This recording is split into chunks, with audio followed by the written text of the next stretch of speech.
In this video, we see a series of tips for saving on heating. First tip, 18-19 degrees in the house is more than fine.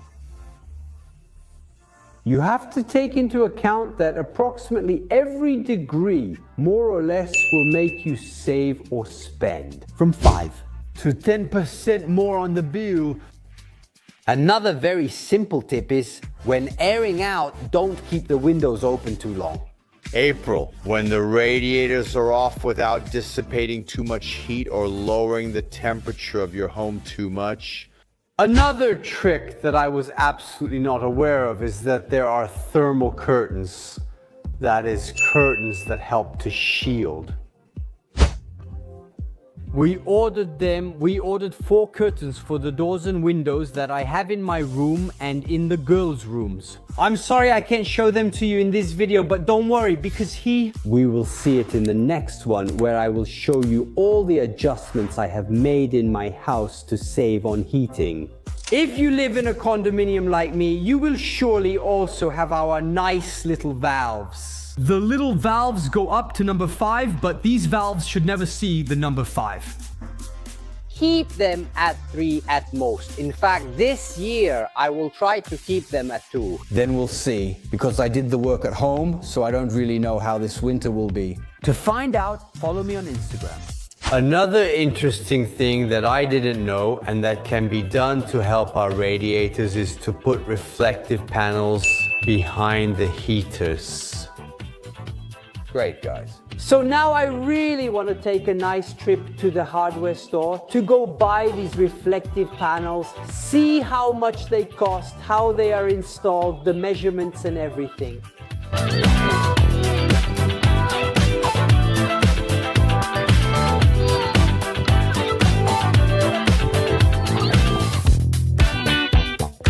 And here we are back, guys. I made an exaggerated purchase. I bought quite a few things. Among other things, I also got these little sausages. In fact, the insulating material to put behind the radiators. Then another thing I got, this roll is insulating material for the roller shutter boxes. Because often from there really a lot of cold comes in and it's good to insulate them well. This is certainly also an additional help we have to keep our house warm. But let's talk about the price. How much did I pay then? The heat reflective panels, I paid €12 and 90, there are 3. Apparently there is already the bioadhesive. Then now I install them. I go to see the insulator for the boxes, €11 and 90. 1 roll. In my opinion, with this I can make 2. If you want to know, subscribe to the channel or follow me on Instagram, because I will give you spoilers while indeed I install everything. I paid €650 for the door draft stoppers. Keeping the doors of the rooms closed is also something that will help you retain more heat in each room and therefore prevent it from dispersing. Now I want to try to install this door draft stopper just to see then. And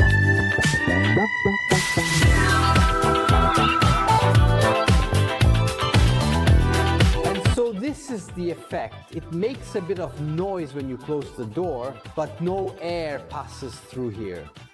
So I've opened the thermal reflective panels.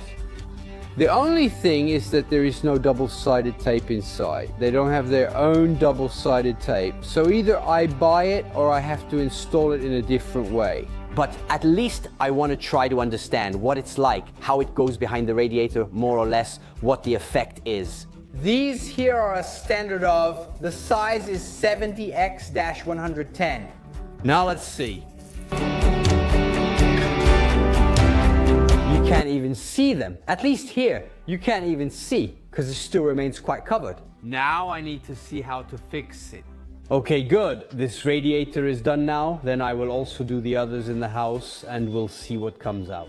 Another interesting thing for those who, like me, have ceiling fans is that of putting it in the winter position. Yes, because in the summer the air circulates downwards and that's fine, it cools down in the winter. If instead we make it rotate in the opposite direction, it helps us to heat the rooms. Also, the use of carpets is something that can help us insulate the floor, insulate the cold that comes from below. Now, there are also thermal carpets, apparently, but I haven't bought these. I haven't looked at what they are like. But apparently they exist, or even there are. Carpets that heat up with the plug, but those consume a lot of energy. It's not worth it, but surely having carpets on the floor is something that can help us a lot. Another little trick when you use the oven to make pizzas, cakes, pasta, everything you like. Then leave it open, turn it off so that all the heat in the oven comes out and heats up the room. We can do another trick like this when we take a shower. We have all the steam because we took a shower at 2000 degrees. Well, we open the bathroom door and let the steam into the house. So it helps a little to heat the other rooms as well. Another thing we can do to hinder the cold is to keep the shutters or blinds well closed. Because anyway, if we pull it down, we will still shield the cold that will not pass. This is also a small precaution, but guys, don't focus on the single advice because altogether they make a big difference. Another important thing is certainly to regularly maintain the boiler. Now I live in a condominium, and those in a condominium are fine if the administrator takes care of it, but those who have a boiler at home, keeping it clean and perfectly functioning increases its efficiency and consequently consumes less. The best time, among other things, to maintain the boiler is just before turning it on for the winter season. Another smart thing we can do is to take advantage of the sun's rays during the day. Obviously not always, but even in winter there are some nice sunny days. In that case, we need to open curtains and shutters. Let the sunlight in and use it to heat our home. This, for example, was something I hadn't thought of. Let me know in the comments if this is something you already do, normally. To save on heating, another tip is to keep different temperatures in various rooms. For example, in the sleeping area. If we only go there to sleep, we can keep it 1-2 degrees cooler. And then, put a nice heavy blanket on when we go to sleep. If anything, we only go to sleep. Rest assured that a nice blanket is more than enough.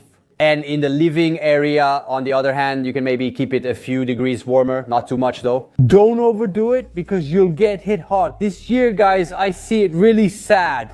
And this is a point for my wife. Avoid putting things on the radiators. I mean, don't dry your socks, underwear, and throw stuff on the radiators because it lowers the radiator's temperature.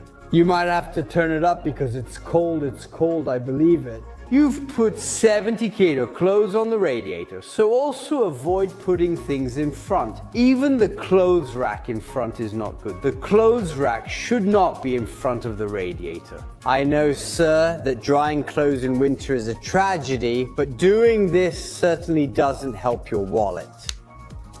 Then for those who have valves, please remember, vent your radiators well. Don't let air bubbles form. There should always be a good circulation of water, and therefore vent all the air in well with the small valve. Excess. Another thing. Advice regarding the water pipes. If you have pipes that travel outside the walls, make sure they are well insulated.